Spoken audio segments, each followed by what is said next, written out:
Hi, 3DMJers. This is Andrea Valdez, and you are listening to the 3D Muscle Journey podcast. In this episode, I am joined by Jeff Alberts and Alberto Nunez as we discuss all the ways contest prep can be, and probably should be, a terribly difficult experience for bodybuilders to go through. We talk about the physical, social, mental, and emotional tolls that an elongated fat loss phase can take on an individual. And, sure, there are things we can do as athletes and coaches to make this a little more bearable, but there comes a point in every prep where things get dark and difficult. The three of us discuss our hard times with food, sleep, hunger, libido, relationships, marriage, body image, stretch marks, and a whole bunch more. But not to fear, it's not all sad and depressing. We end the episode with all the things that we love about the sport. We take a few minutes to talk about why we have decided to endure all those painful negatives, and how we can appreciate them for all that they've given us and how they help us to get where we are in our lives today. So here it is, everybody, our 3DMJ coaches talking about why prep sucks with Jeff Alberts and Alberto Nunez. Whenever we were coming up with this topic, it was like, you mentioned it like super lightly, Bert. You were like, what about how much prep sucks? And everyone was like, oh yeah, it sucks real bad. But do we want to go with like, say for a first timer, are we giving them like a cautionary tale of like, dude, this is what you're getting into? Or do we want to do more like, did it come about because a lot of people don't go there to like conditioning wise, and this is the shit that it takes to go there?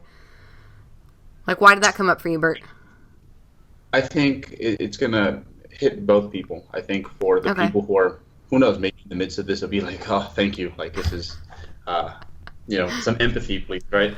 Yeah. And that's always kind of nice to hear, especially since it's most likely going to be heard over, like, some cardio or something, right? Right. And then, I think it's also a fair warning to people who, hey, they're going through the gram, and they're like, the shredded life looks fantastic. That's what I want to do next. Just so they know a little bit about what kind of small print they're buying into, basically. Yeah. When you were getting your drink, Jeff was like, this is a great topic for today because I'm fucking smoked. Like, tell me about your day, Jeff, because you're prepping right now and we're not. That's right.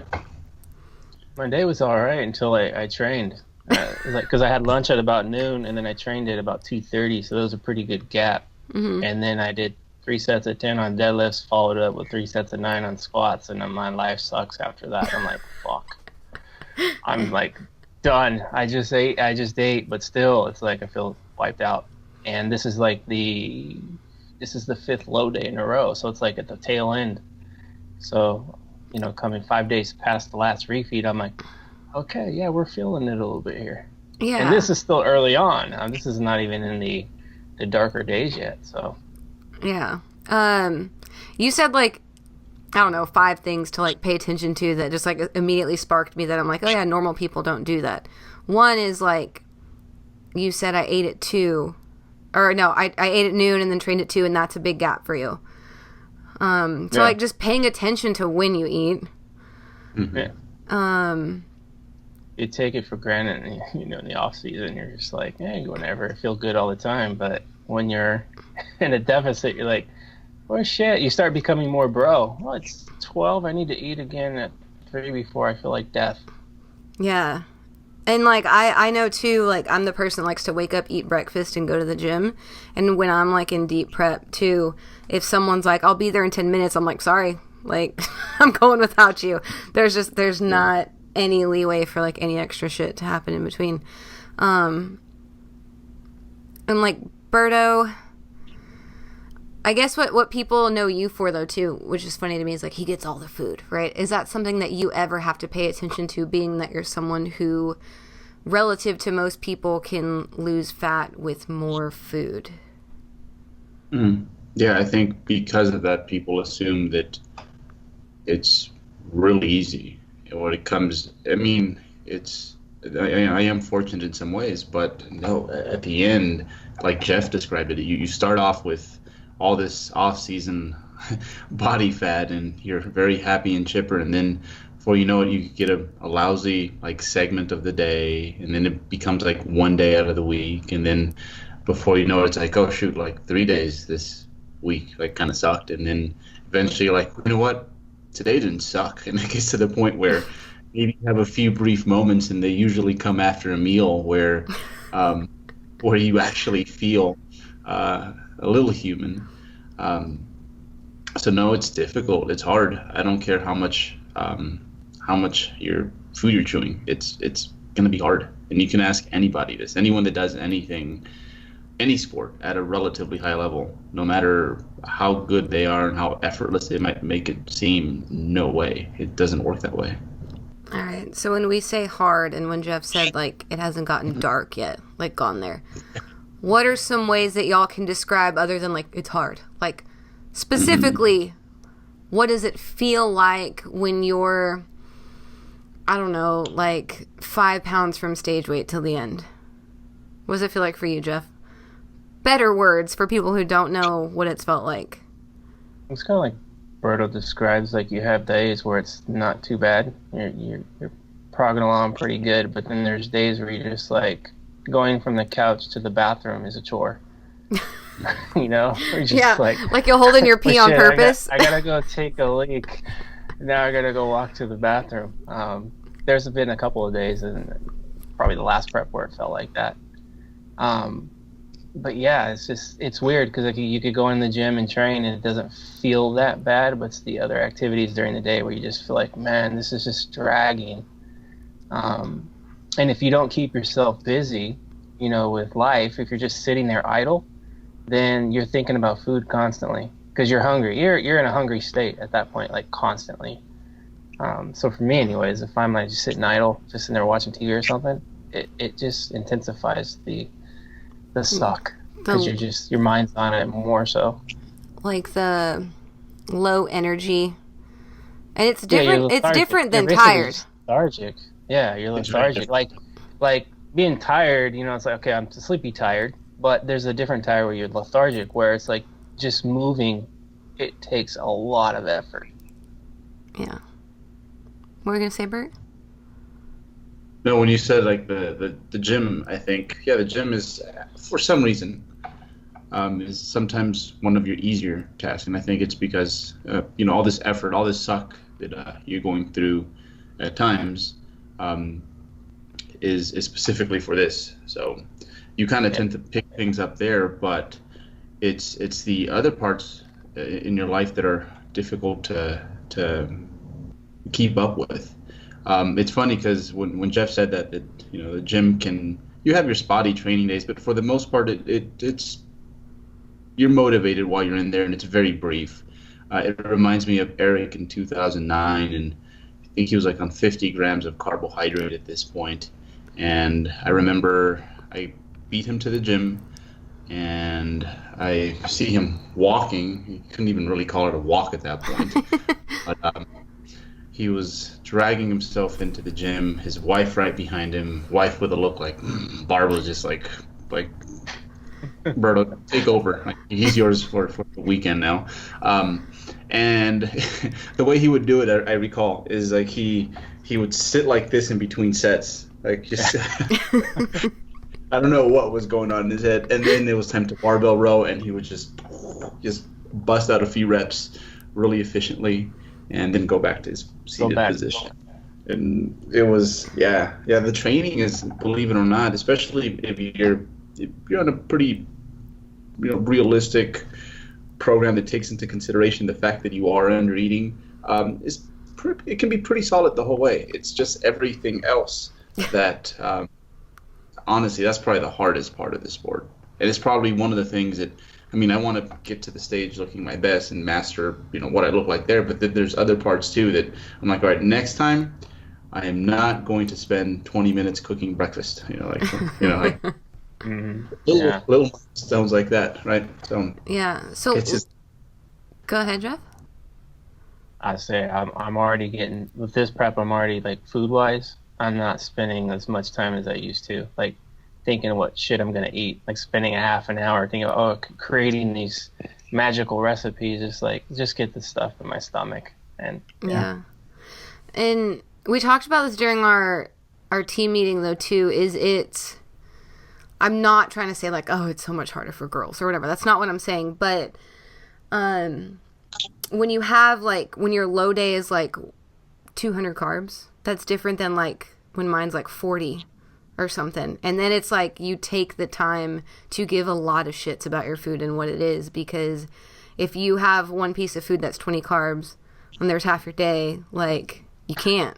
You know what I mean? Like you just can't. Yeah. So I think, because I do have a list here of things that I figured that maybe y'all couldn't relate to, or there's other things that you guys, that I can't relate to that you guys do, which we'll talk about later. But, and that's being one of them, is when you're just a smaller human, like it's easy for you guys or Brandon or whatever, and I've seen it, to like, okay, we need to go to the gas station and get a pack of little rice cakes and a protein bar, and that's okay. But again, if that's 30 carbs and you're on like 40 or 50, that's where it's like, now I need my lunch bag with the giant ass salad, with the lettuce wraps, with the cherry tomatoes in a baggie, or maybe the carrots if I'm feeling crazy and like wasting like 15 carbs if there's a lot of carrots. Like, okay, that's a lot of carrots, but like 12 for a cup of carrots, that kind of stuff. That it's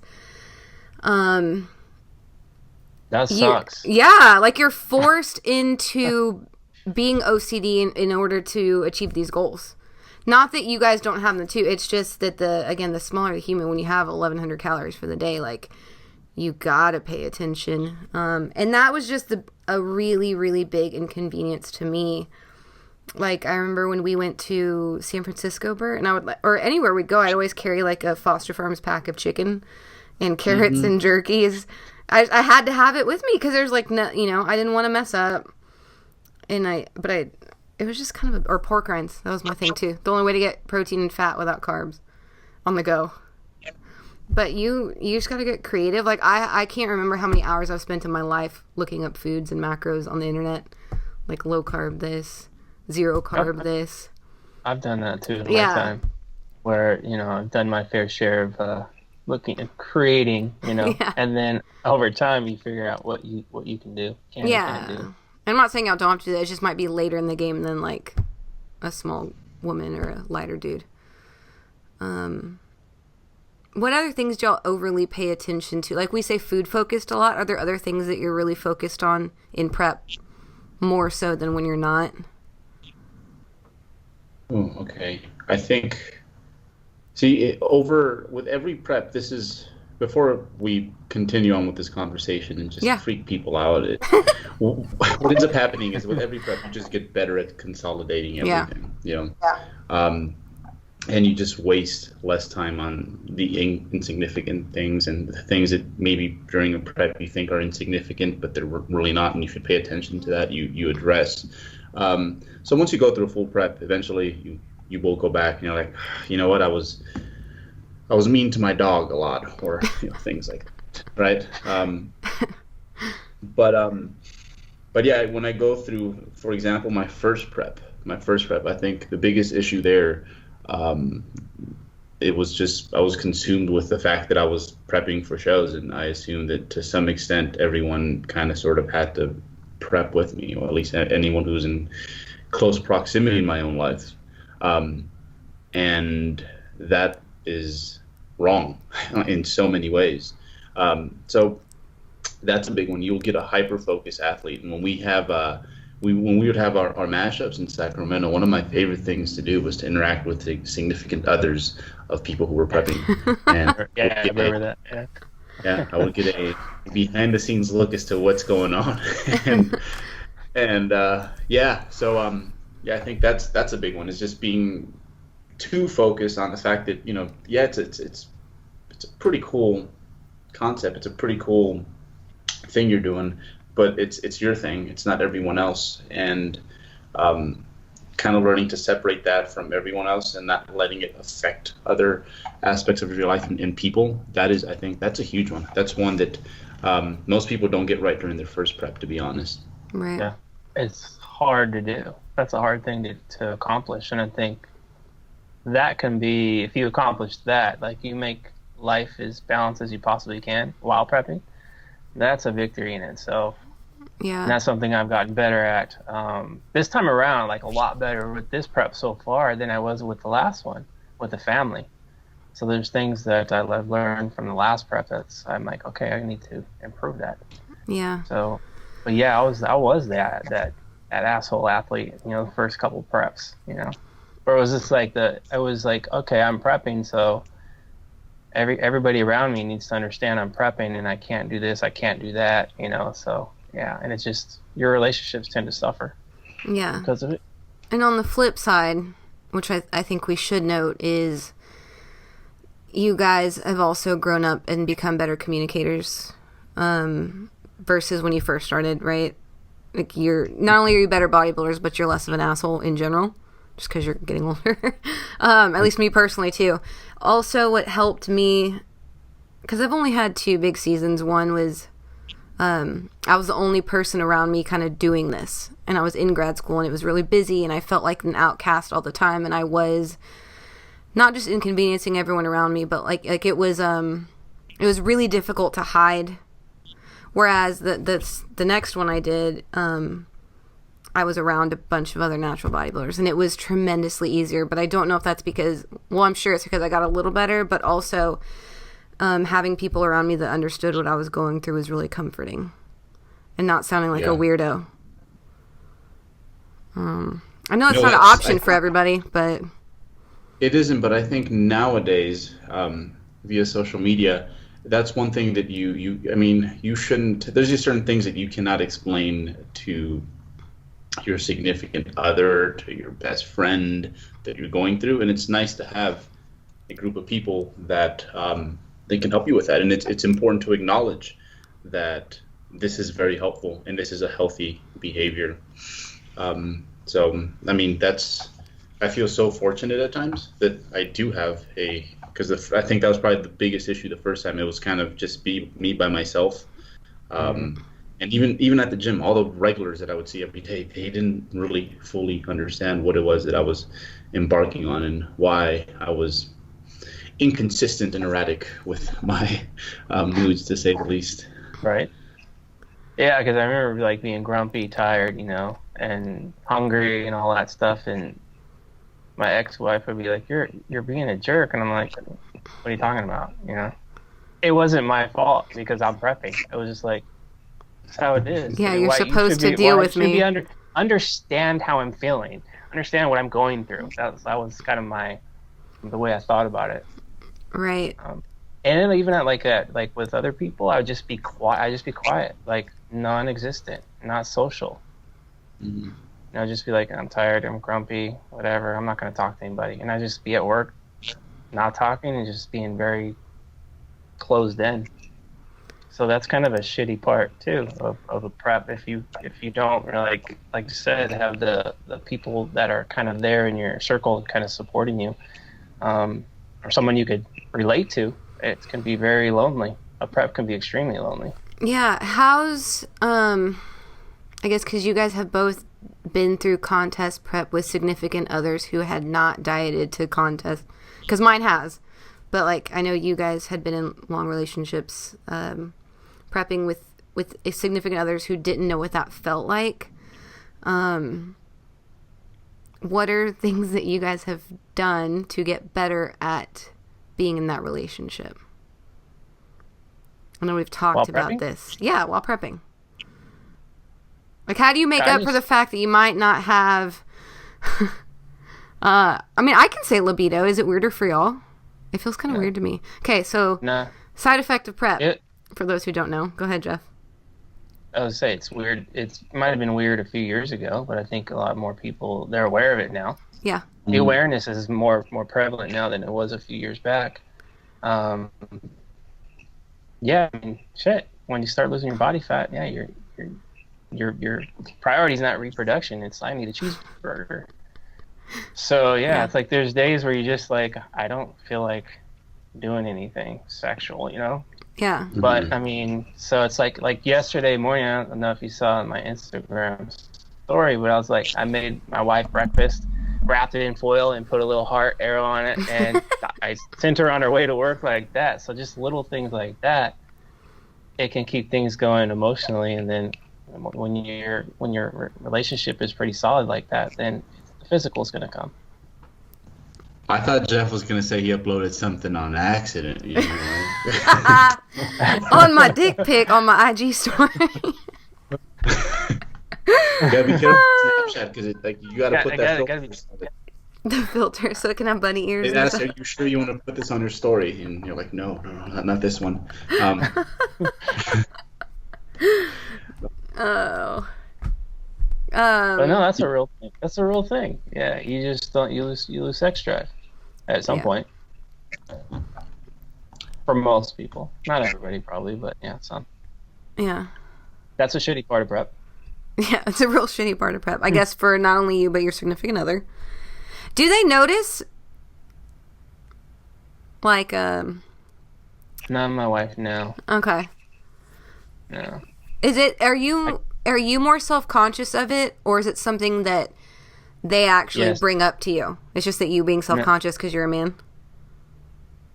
So I'm just aware of what prep does in that department. So through experience, I know like, okay, I don't feel like it, but I know if I go days and days without any type of physicality with my wife, then obviously it's going to cause issues. Yeah. So yeah, it's just like I want to make sure that if I'm not feeling that physical drive, then I'm still going to make sure that I'm talking with her, communicating with her, having breakfast with her, getting her a cup of coffee or whatever. Just doing little things that keep a relationship pretty healthy. We even worked out last night, so just doing things like that could build a relationship. So. And one thing Jeff said that I think is really important, just goes across like all other relationships, is he's been through a prep, so he knows what happens, and he's proactive, and he tries to find other ways to compensate. Especially early on. I think it is.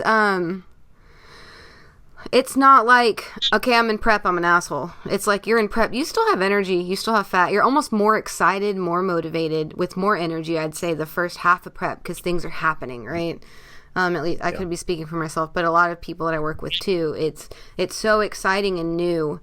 And to get lazy or with your relationships or get food focused early on, to the point of, becoming like socially isolated, or it's just not worth it, because at some point it obviously, like we've all said, it gets way, way harder, and you almost can't do anything about it. But when you can, for the first half, 3/4 of prep, it's, I feel like, a really high time to be aware of that, like you are, Jeff.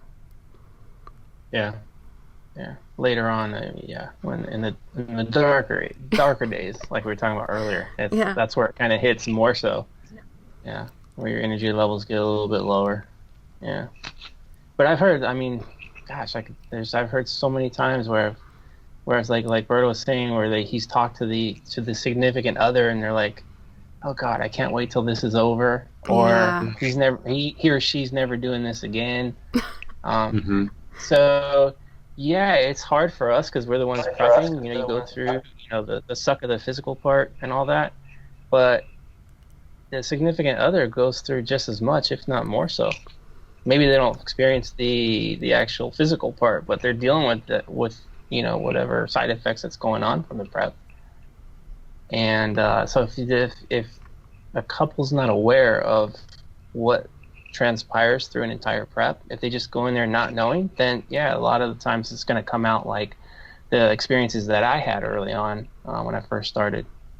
So I think this conversation is pretty important. It's the fact that, it's going to help people with prep, but also help with life outside the gym, which after the prep's over, you want that to be intact. Mm-hmm.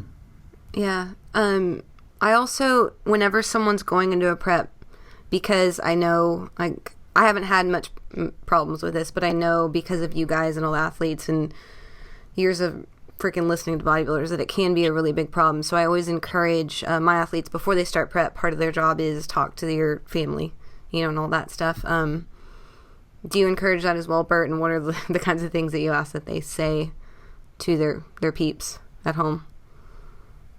Yeah, I don't know if you need a full-on meeting, but I do think you need to be open about your goals and what you're and what that might embark like at work. Just be very let people know I'm starting my diet, and I think That's if you are slipping to an extent, they might kind of understand.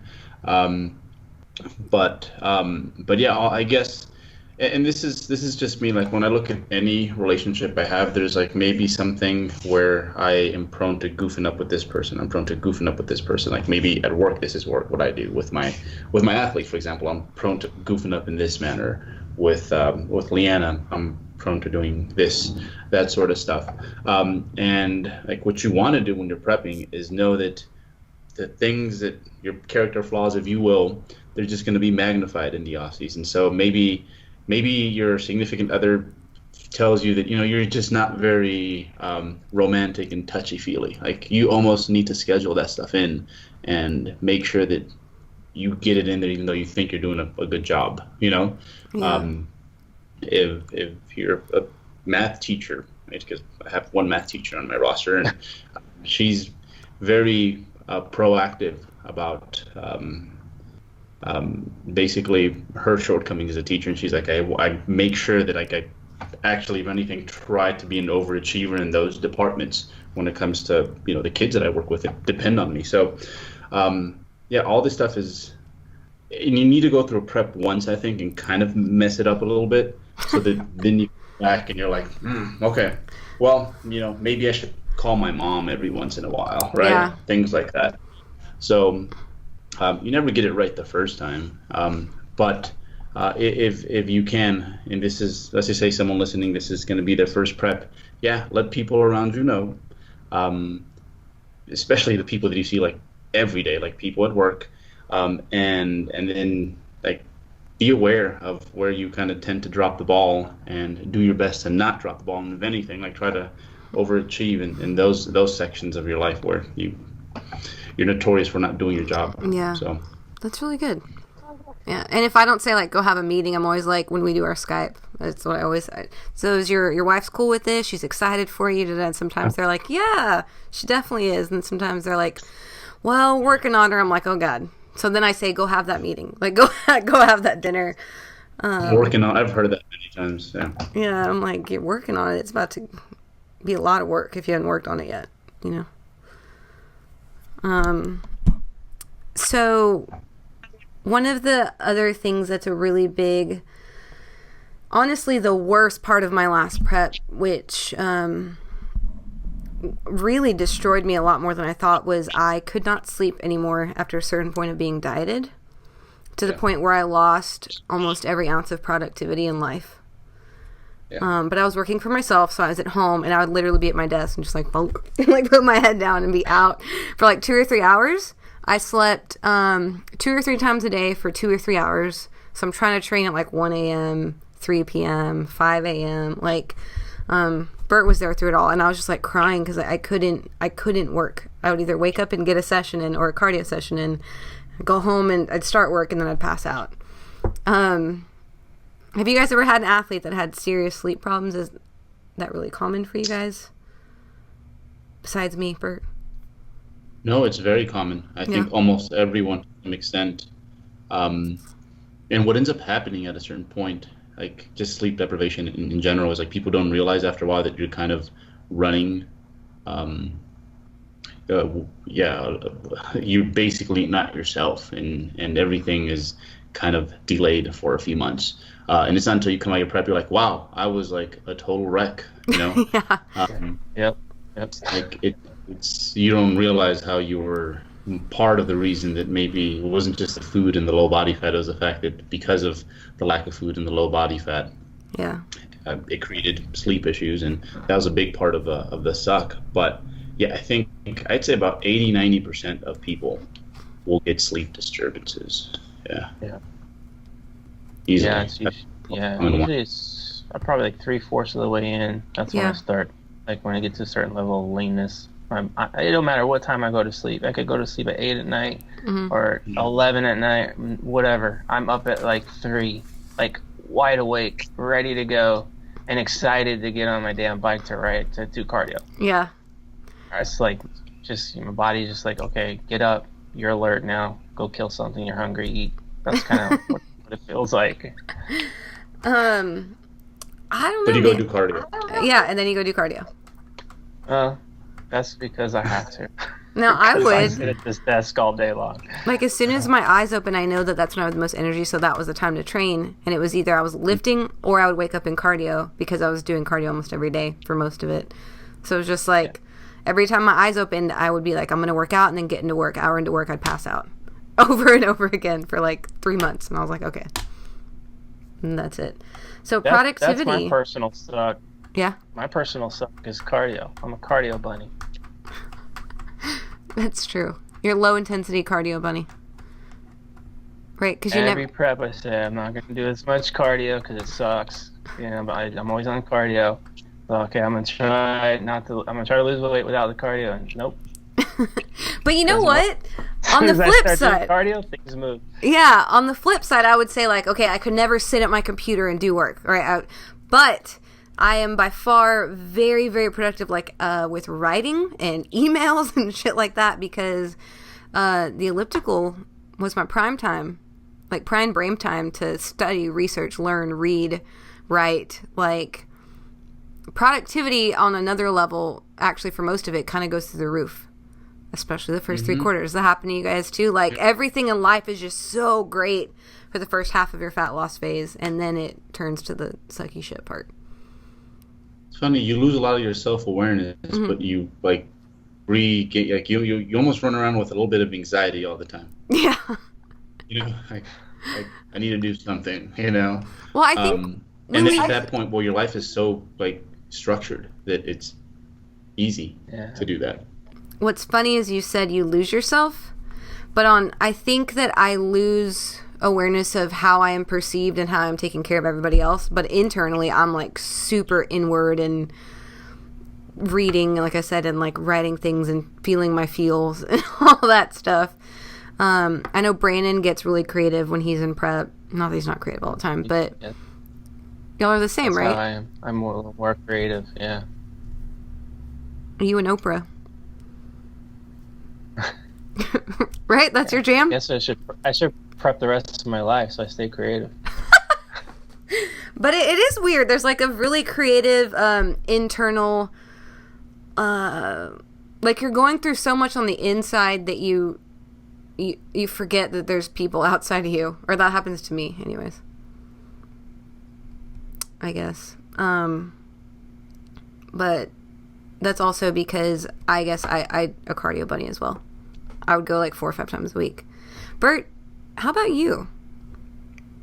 Someone who's not such a cardio bunny either. I feel like I do get, I think it's part of that caveman brain that just happens. Obviously, your body's like, hey, it perceives it as a fathom. And I think the solution is like, hey, let's get smarter. Let's start doing things. Let's work on something. Because if you sit around, well, you're just going to die, basically. So it kind of makes sense as to why people feel like they have more drive to do certain things. Maybe not go up the stairs, but yeah, like a lot of people who are typically not readers become readers during a prep, things like that. I've known quite a few students who've they get better grades when they're prepping, and it's surely part of it is the structure, but also because they apply that go brain. And the truth is after you get your meals in, after you train, there really isn't nothing else to do, so you can apply it to other things like that.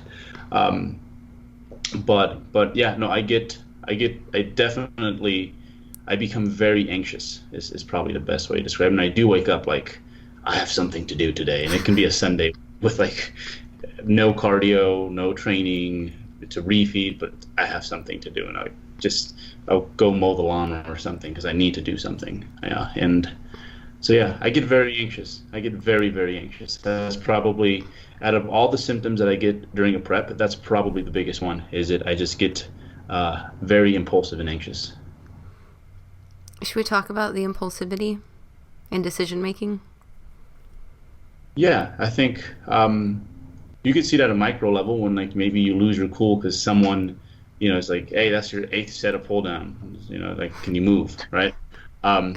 This is my So fucking machine. Get out of here. yeah, yeah. But I'm prone to doing that with like bigger things when I'm prepping, and now I know that. For example, when I moved from California to Colorado, that was literally something I wanted to do in the middle of the prep, and I remember my girlfriend at the time, she was like, no, maybe you should wait until you're done prepping. And if you still feel the same, we can work on that.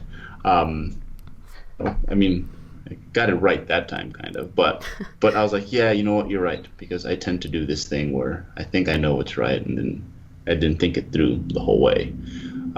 Give me some examples. So, yeah, I think impulsiveness. Let's see.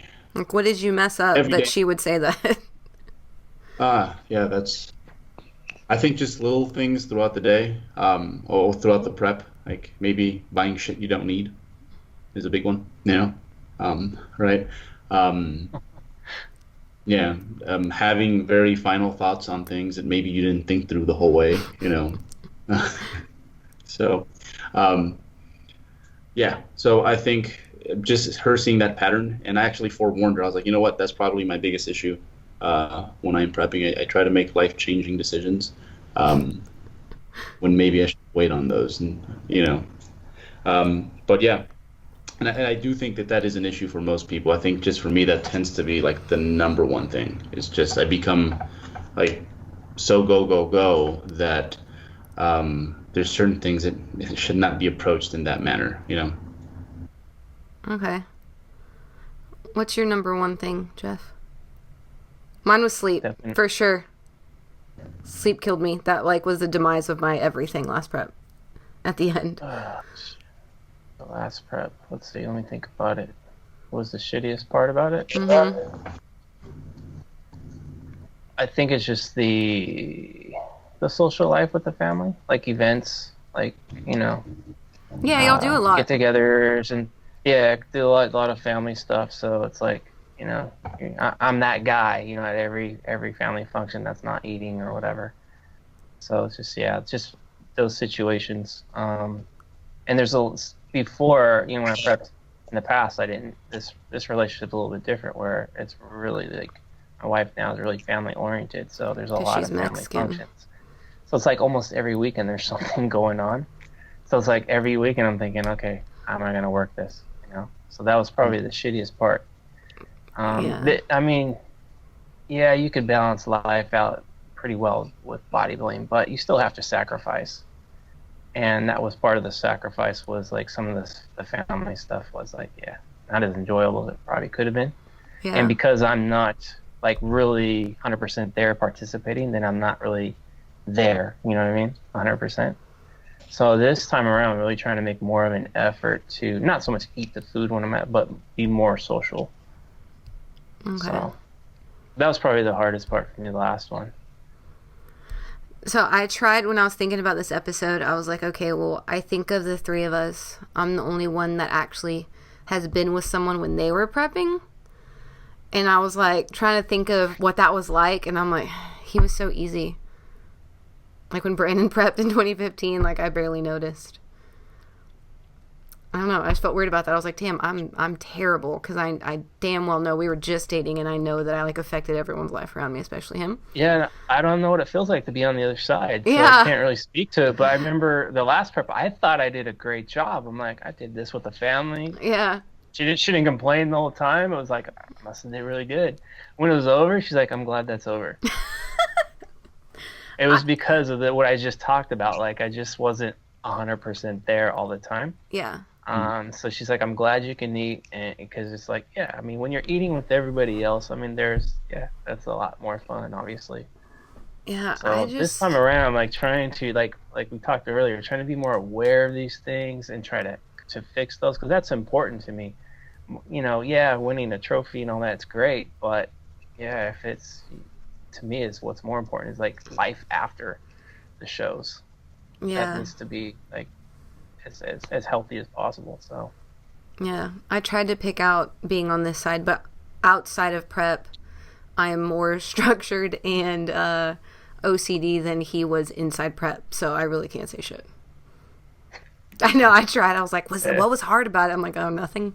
I still was probably more demanding or needed more of my own things just because I'm, like Berto says, I'm particular. Yeah. That's what he says. Well, you know what? I actually got a little taste of it tonight, actually, because after the workout, I made myself a grilled chicken sandwich. Had that ready. I'm like, hey, baby, you're going to eat? She's like, yeah. So she was going to heat her stuff up. She's unloading the dishwasher. Then she started tracking macros this week. Oh, that's right. So she's learning how to track and all that now. It's a big step. Mm-hmm. She did it on her own. I didn't force her to do any of it. But she's learning, right? So it's taking her forever to freaking do it. And I'm like sitting there waiting to eat, and I'm like, babe, I gotta go. I got a podcast at 5. I'm just gonna start eating. So I was like getting impatient, but a little. Now I'm like, shit, that's what it feels like probably sometimes when she's waiting for me, and I'm over there fucking putting all my shit on the scale, and she's like sitting there eating, just already eating. Yeah. And I'm not eating with her, so that okay, I could get a little bit of that. Yeah. That can be but amplify that over the course of a 8 or 9 month prep. Yeah. Every day. Yeah. Oh, yeah. I've never prepped with someone who wasn't aware of the thing. Like, Brandon's only boyfriend I've had while prepping, so that's been a breeze. I'm lucky, fortunate in that way. And that he gives way less of a shit about most things than I do, even outside of prep. What are some things after prep that get worse, besides, obviously, you're gaining weight, but I know that at this point that doesn't really affect you guys. Like, you guys are excited to get in the gaining phase, if I'm not mistaken, right, for the most part. That's more of a female thing or like a first-time male competitor thing, right? Like freaking out that you're putting on weight. Yeah, the body image issues, they come, like, I think most of us get into this because prior to it, we think we look all right. We're like, hey, we're that guy at the gym, that fit person. And then you prep and you realize that, oh wow, like I have a little bit more fat than I thought. And what is lean in your own mind it will be forever changed. And that, I think, is a huge one for first time competitors. Yeah. It's huge. So used to seeing themselves like shredded, and they work so hard to get to that point, and then to all of a sudden see it kind of dissipate. It's like it could be it screws with your mind. Yeah. And then you see everybody else, on online and stuff, where it's like you're supposed to do it this way or you're supposed to do it that way. Then it intensifies everything. You question everything. And it's not until they go through the process, like you take someone from the start of a prep to the end of a prep, transition them from prep back into the off season. Then when they get ready to prep again, then they have full awareness of the entire process. Yeah. And then, if you go through that entire process the second time, then you start doing things a little bit different, a little bit better than you did the first time, based on your own individual data. Yeah. So you're combining, the knowledge of what we have in research, and you're combining the knowledge of what you just went through together, and you keep getting better. Yeah, I think that's. But coming out, when you're first peeled and you come out and you gain 10 pounds, you're like, oh shit, this sucks, and you freak out.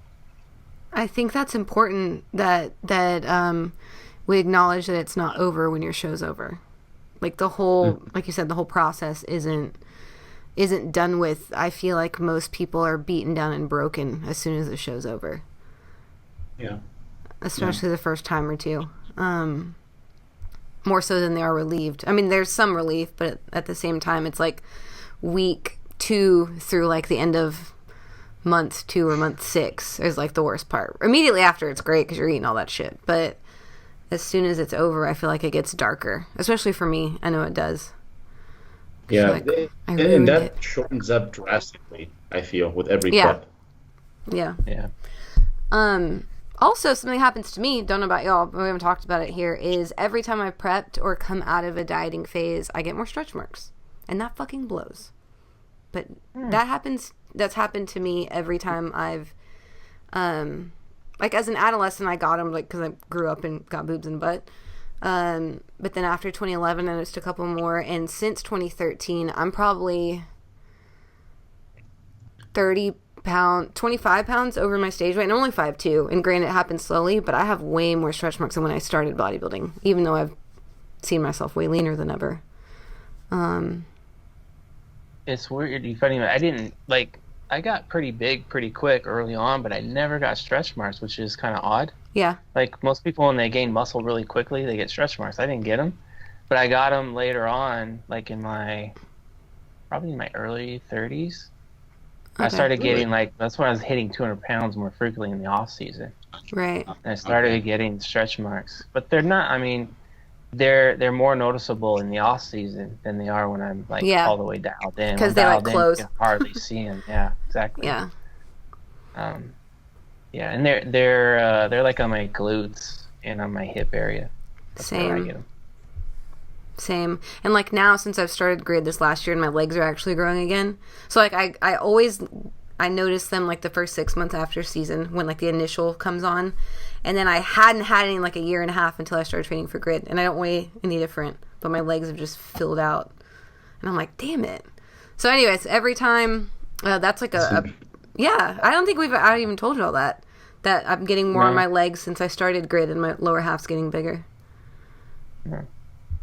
But that's a sucky part of for some of my athletes I've worked with. That's been a topic that they get real insecure about it because they freak out that that it's going to show up on stage and they're going to get marked down for it. I had one guy who's stacked, older gentleman, good muscle, peeled, but he had a little bit of stretch mark, a little bit of loose skin, and he thought he's just thinking that was going to be.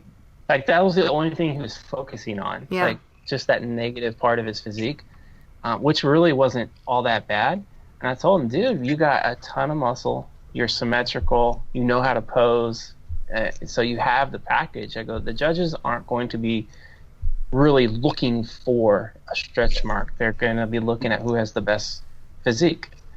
Long story short, he ends up winning the pro card.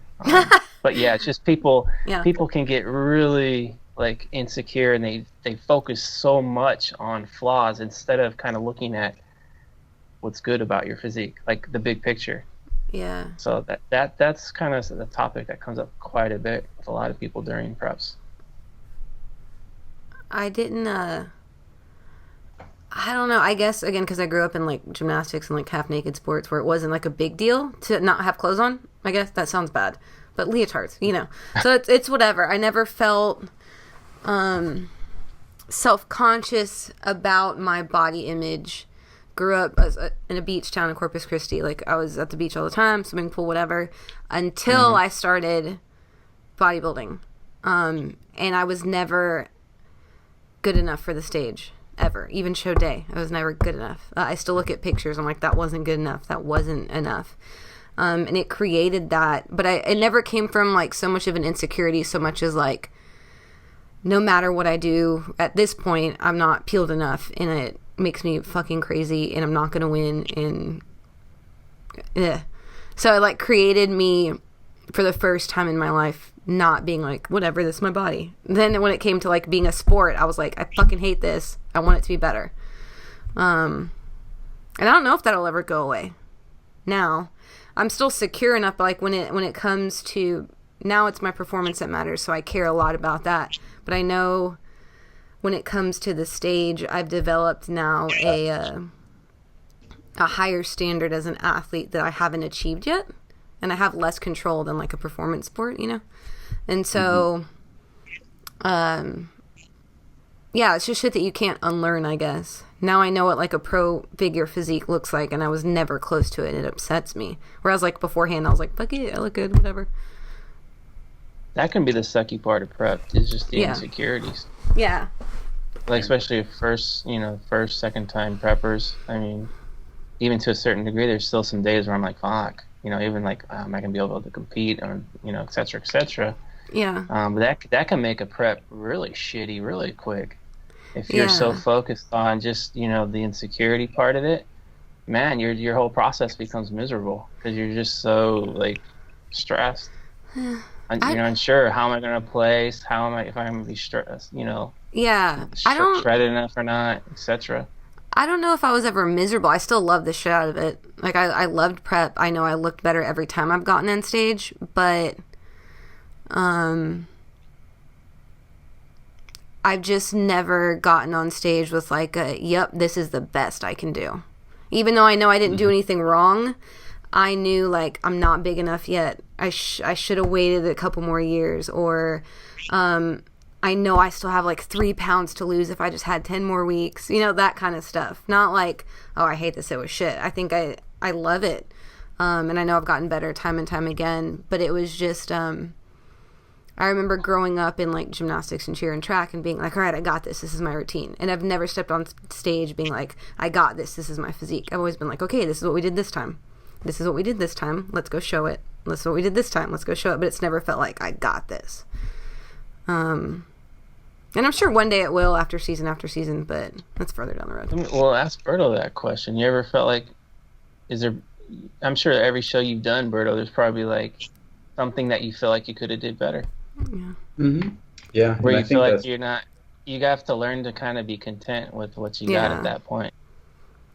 Because that's what I've done 31 shows and I still haven't feel like haven't dialed it all the way in yet. Yeah. So that's what I'm saying. It's not like a terrible I didn't want that to sound like it was a bad thing. It's just something that I developed now. Once I took it on as a sport, I expect more of my body. And when I know I didn't do anything wrong, I followed my protocol, I did all my training, but I'm just don't have what it takes to win these shows yet. It's just kind of like, that's just how I've always felt. I don't know.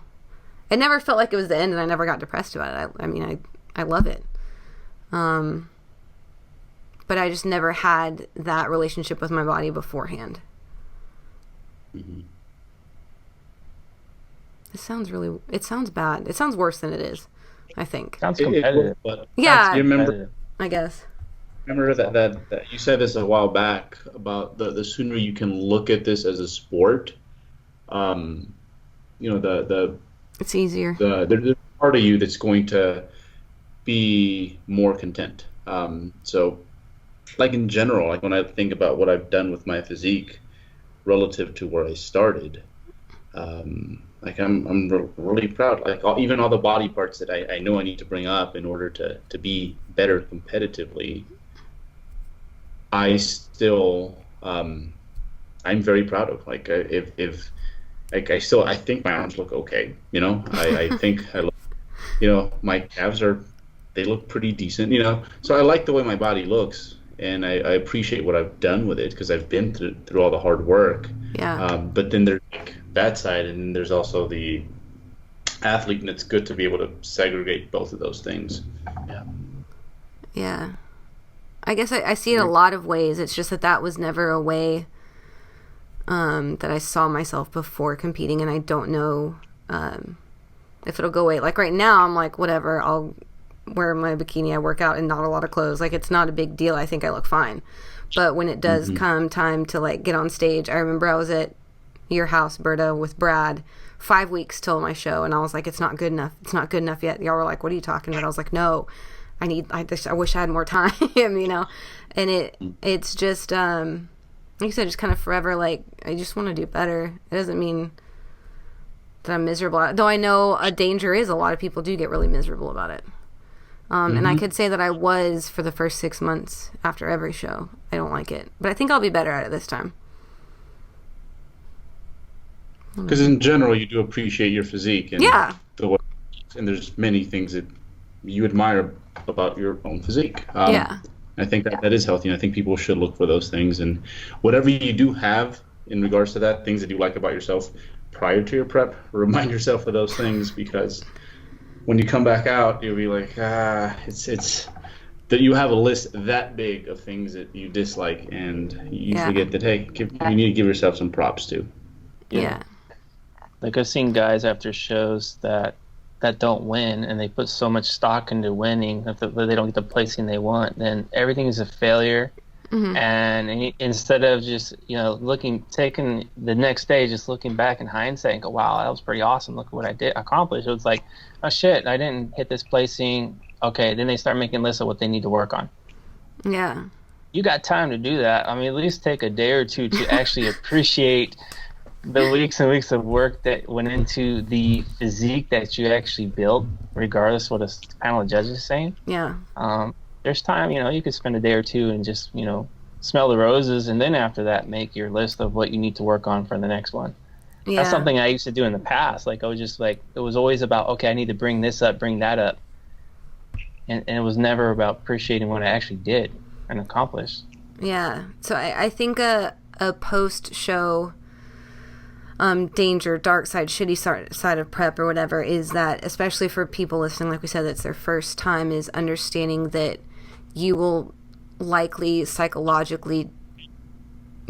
you can ruin yourself and your relationship with your body. Temporarily it happens a lot, but permanently, some people, they can never do it again. Or they never appreciate their body again, or they live through throwback whatever's Thursdays forever and ever and ever. How many people go ahead? I'll say I felt really dark after the 2002 show I did. I've talked about this in the past. Like, that whole prep was just so focused on trying to win that show, and every day it was never about that was a good training session or it was good cardio or a good diet. It was like I could do better. So I was never satisfied, which I guess it's a double-edged sword. That's how you get better, because you're pushing yourself. But when it was all said and done, I didn't win. It was like a total failure, and I got depressed about it because I didn't reach my goal. So it was just a total I didn't even care about celebrating it. I didn't care about working on weaknesses. I was just like, done. I'm like, this is done. I remember telling my ex-wife, this is a stupid ass sport. All that hard work for what? To get second. Yeah. And I'm like, I'm done. I'm not doing this dumb sport ever again. So I got depressed, got dark. So if you're not balanced in that sense, man, it can really get you. Well, and that tends to happen with people who think that, like you said, they think they look okay, or they're not happy with the way they look, and they think bodybuilding's going to fix it. And it almost always ruins it, I feel like. Like, those are the people that are, like, they end up worse off than they were, because now they know, like, it could happen in 12 weeks, and now it's gone forever.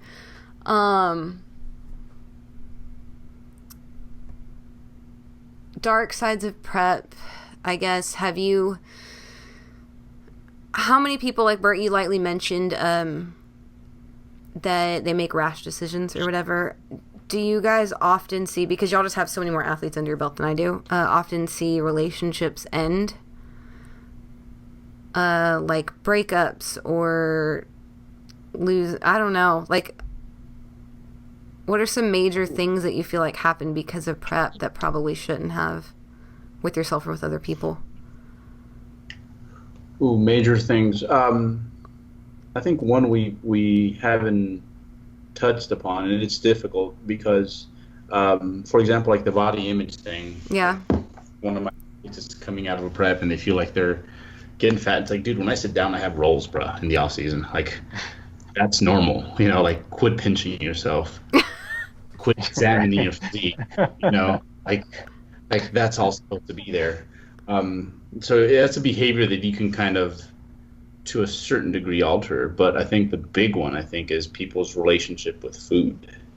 Yeah. Is one.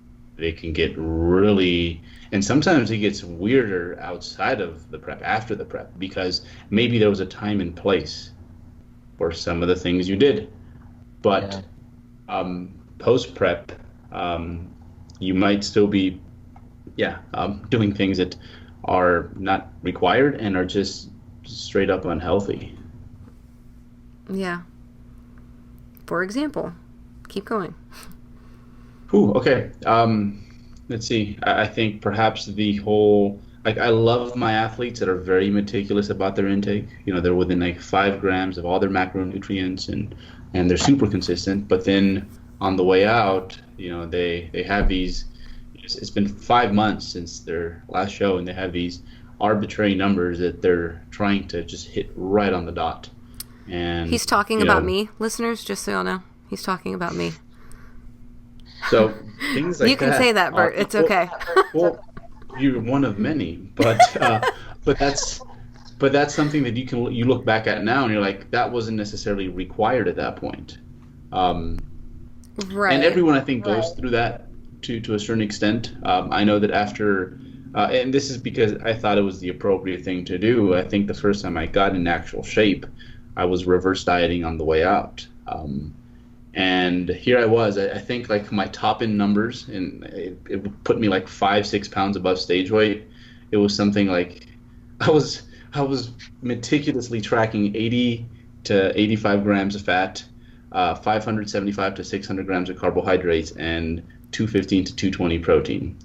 So it's like I was making sure I didn't go over my fats, that I hit those numbers right on the head. You know what, that meal's kind of questionable. The one I had today, let's overcompensate and give it bigger numbers, right? Because I think they put oil in my rice at this restaurant. So like I've been there, and sometimes you think it's just you think it's part of the whole committing to excellence deal. But it's not necessary, and there's a time. It's wonderful that you have that skill. Don't get me wrong, but there's a time and place to go there, as they say. And like a few months post show, that's not it. So getting back to the point where you're a structured eater, but you're not so overly structured that you're just in this perpetual prep for months and months. And in the cases of some people, years and years. I think that's a huge one. So that's a big one that I see like quite frequently. I think I carried Walden Farms packets from 2011 to 2014 in my purse because I wouldn't have real dressing. I think it was 5 years, 4 years, something like that. That's insane. In the off season? Straight. I competed 2011, 2013, and I had Walden Farm dressing probably every day from probably 2010 to like 2014. I don't think I was like upset and like hating life or anything like that. I get into mechanical things. I don't know. I get into mechanical things in life where it was just easier. That became normal. Yeah.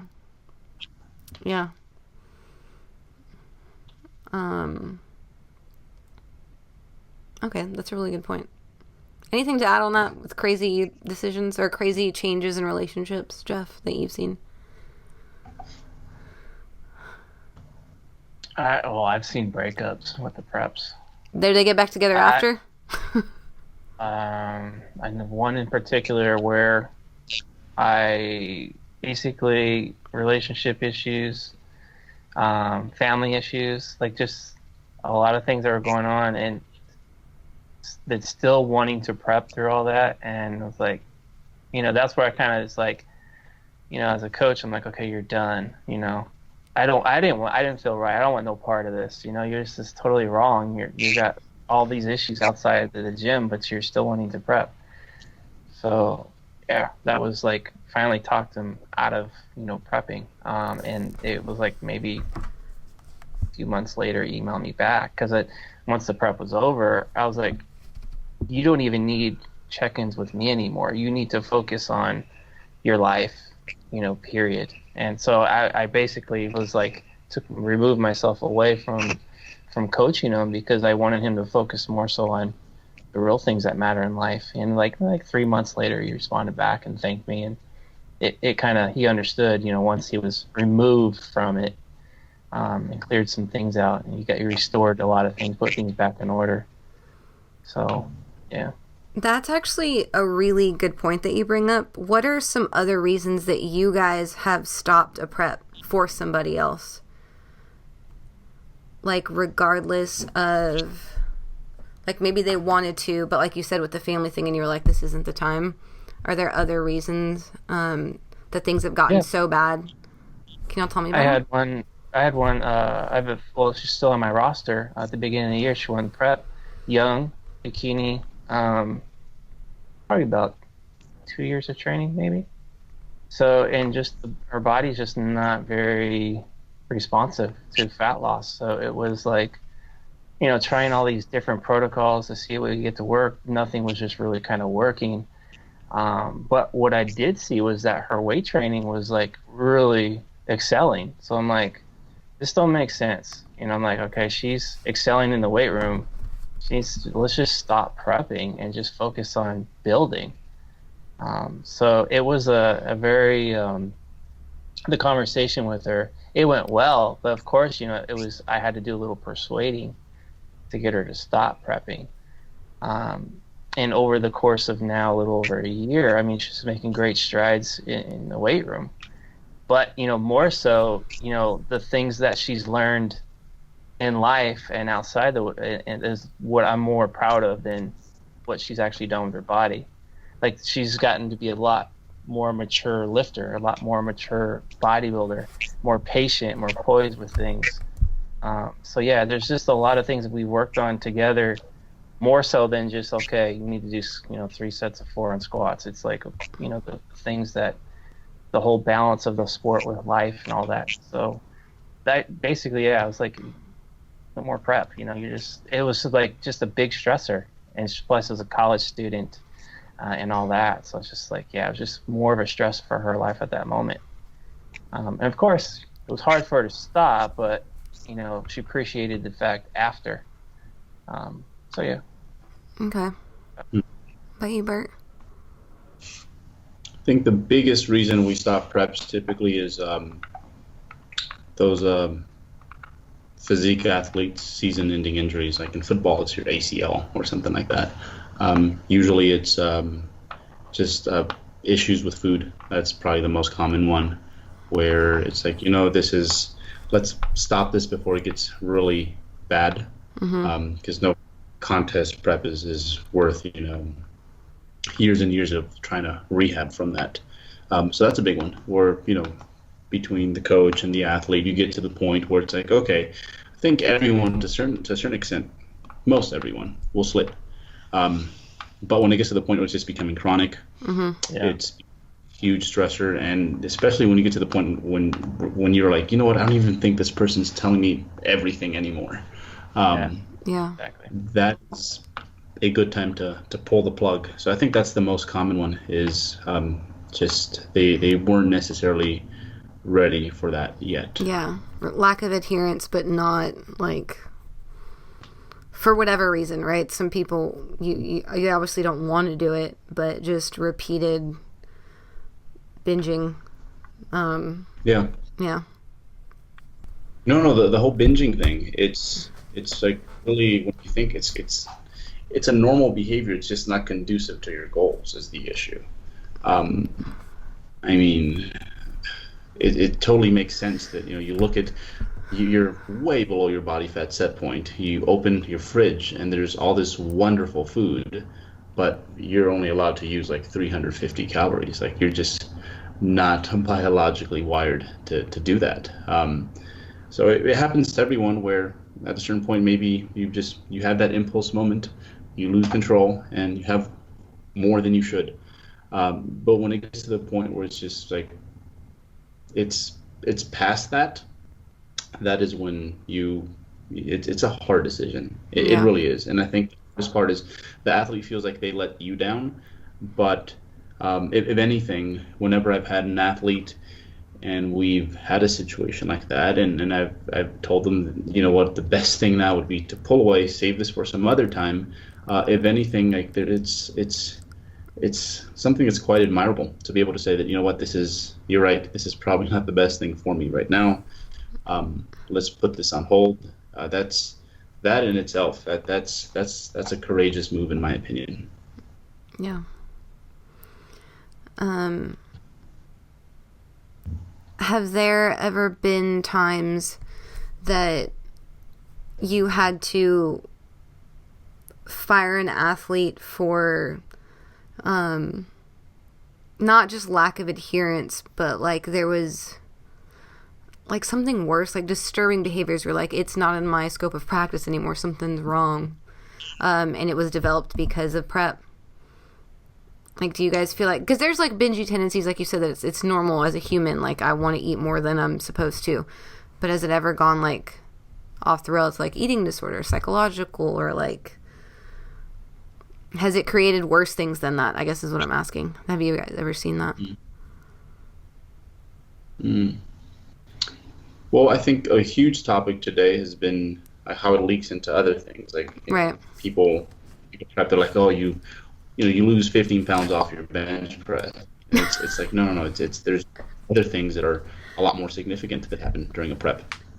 And I think it's usually when the athlete is not just having a hard time balancing those things, but it's literally putting no effort into that. Like, hey, coach, I dropped out of 2 classes because I just not able to keep up with that right now. I'm prepping. And it's like, no, this is not what we're doing. Yeah. You're dropping out of prep. You're gonna continue doing that other thing that's second right now. No. So that's probably one of the bigger, it doesn't happen often, but when it has happened, it's because of that. They're just not being responsible adults. Good point. What about you, Jeff? All right, so to close out, so we don't sound like we hate the thing that our careers are based on, right? We need to talk about the beautiful things that we have gotten from prep, right? And the reasons why we love it. And we've talked about how shitty it is, but since I'm the least experienced in Epic, can I go first? Oh, go for it. Okay. Ladies first. Ladies yeah. first. And because that, I like it different than every other sport because it's all the time. Like, I feel like when I've mastered prep, I have mastered my whole life at the same time, because it is, like we've talked about over and over, it's gym, it's food, it's sleep, it's relationships, it's whatever. And I feel like a successful prep feels different than like a successful season of basketball in that way,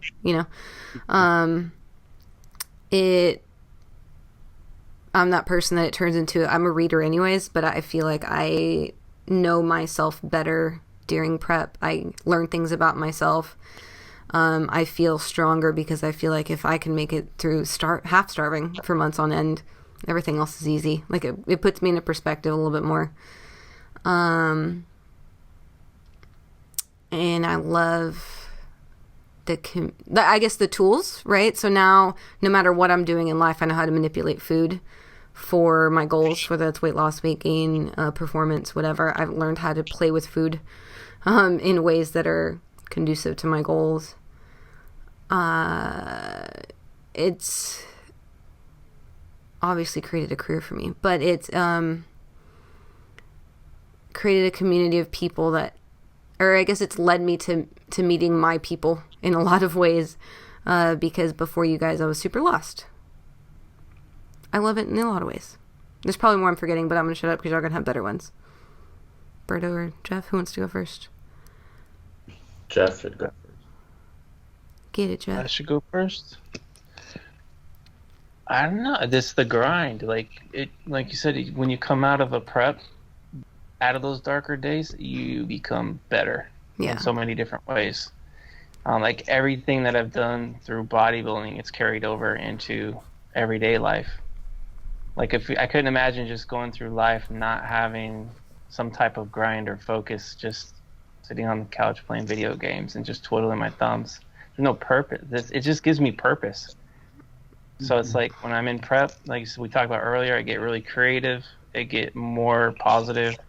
And just everything I've learned through prep, it's just, like I said, it just carries over. Like, things I do with prep, it just carries over into family. Like, the stuff, the discipline, the commitment, the dedication, everything else, like everything that's been instilled through me through the sport, I instill into my kids and the family dynamic. And so, yeah, it's just the structure of it, the discipline, just all that. But yeah, it's just like going through the suck. Like, I've prepped so many people, and a lot of them say the same thing. When they go through the process, they come out of it, they realize, like, oh shit, I can actually do that.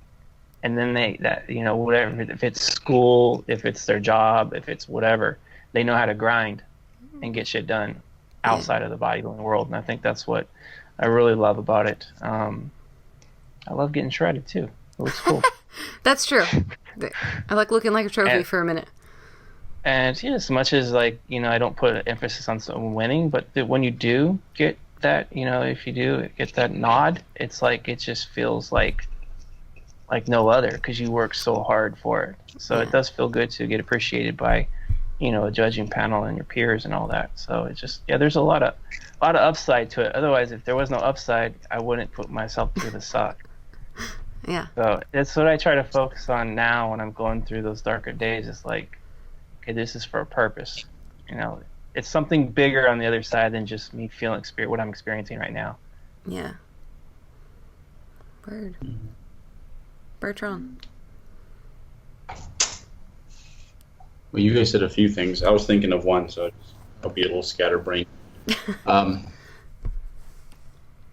think the first one is, it's really cool how much control you do have over the way you look. Like the fact that, like, doing these things, like the eating, the training, you do it for a few months. Like this comes out like that's still kind of surreal to me that it works that way. But so I enjoy that part, just having that much command over my physique.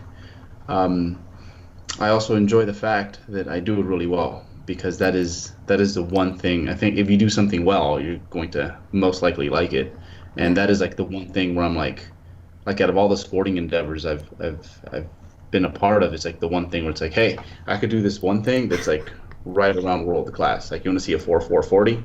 Probably never happen, but I could do this thing. Just give me 6 months. Like, I'm a die, not die. Like, I love that part. It's a privilege. And even when it sucks, is I remind myself of that. It's like, dude, like, this is pretty cool, this thing you're doing. But outside of just like being able to see all your muscles, the other one is how transparent you become. So we talked about, a lot of the things that you do happen to you, they're already kind of there. But then they become, because your wick for stress becomes so much smaller during a prep. So basically, if you're just a little bitch when it comes to something, guess what? You find out like really quickly that, you know what, you are that little bitch. Prep tells you that. And I mean, this is like across the board. Like a lot of our programs, we have days for lifters where they have these days that are speed technique days. The purpose is active recovery, not to kill yourself, just, work on technique, recover for the bigger, heavier days later in that week. And almost all my off-season bodybuilders that go through that, they're like, it does nothing. Like, I'm just there wasting time. And then once they prep and they go through that day in the middle, like right during those last parts of their prep, they're like, you know what? I can see how stress works. This day is like quite stressing. And that's something that I get. Like, I'll stop doing these like little random sets here and there, because you're much more sensitive to, where your stress tank is at. So I love that part, how transparent you become, and that you're just more aware that, you know what, let's not do these leg extensions today because I want to squat big on Friday. You also like understand just how much you can actually take on in regards to just all your other real world stuff, and how there's only so much of you to go around just in general. So I love how transparent that becomes. And hopefully, ideally, you take that and you apply it to your off season, and you'll be a much better person across the board. Nice. All right. Good ending, guys. But I do it for the women mostly. I love when they say my name. Yeah. He does it for the IGs. That's it. For the IGs all and the women trolls. That go to my show is like first row, and they're like, Berto. It doesn't work that way. It doesn't work that way, guys. That's something that does not happen. All right. We'll leave it there. Talk to y'all next week. See ya.